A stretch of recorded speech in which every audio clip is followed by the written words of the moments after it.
Yo, it's Jake from Apogee. In this short video, we're gonna take you through shock installation on the Apogee One. Let's go.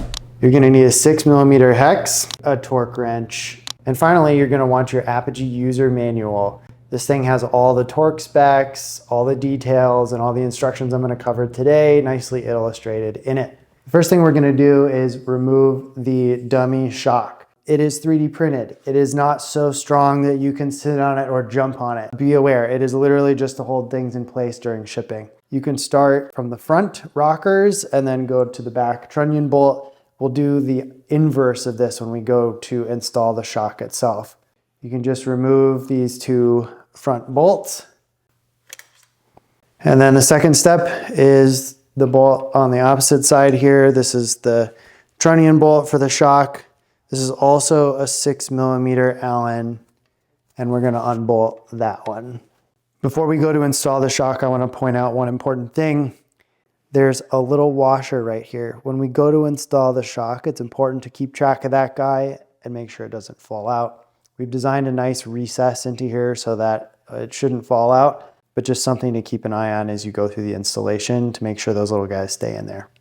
The 3 bolts that hold the shock in are all going to need a little bit of Loctite on the threads. I want you to drop that on there. This is super important. And then also you want to put a little bit of waterproof grease on the smooth surfaces of each of these bolts. Okay, now we're going to grab our shock. We have the hardware replaced in the eyelet to the correct dimensions that you'll find in the user manual. Again, this is really important. If you're building up from a frame, make sure you have the right eyelet hardware and that you're ordering a trunnion-based shock. All the specs are in the user manual.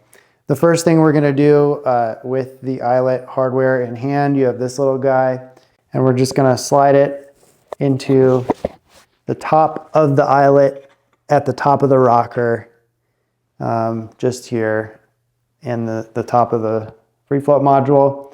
And then you're gonna take your hardware and thread it in through the back side, the side of the free float module, so you can see this all line up. Just wiggle it around and it'll slide in. Next, you can go ahead and tighten that up just loosely. The torque spec for this is 10 Newton meters, but I recommend not doing that until leaving everything loose until you've got all the bolts threaded in. It'll make it easier if you leave them loose. Next, you're gonna take the 2 front trunnion bolts, these guys that now have Loctite on them. You're going to lift up just a little bit on the rear end of the bike, on the rear end of the suspension assembly, and you're gonna line up the hole with the trunnion mount right here. Sometimes it helps to have a friend or to use your leg. I also like to use a strap, volet strap, just to take the pressure off the threads going in there. And you can thread in that front trunnion bolt, do the same thing on the other side. Keep it loose because the next step is we're gonna go in and torque it all to spec. First, we're gonna torque the lower shock bolt. This is 10 Newton meters. Really important to use a torque wrench. You don't wanna overdo it. This is aluminum hardware. And second, we'll do the trunnion bolt. This is 12 Newton meters.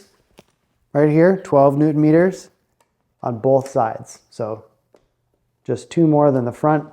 You'll want to be nice and careful when you're putting your tool in that beautiful aluminum bolt, not to mar it, not to over torque it, such that you dent it. You want to keep that nice, beautiful black finish.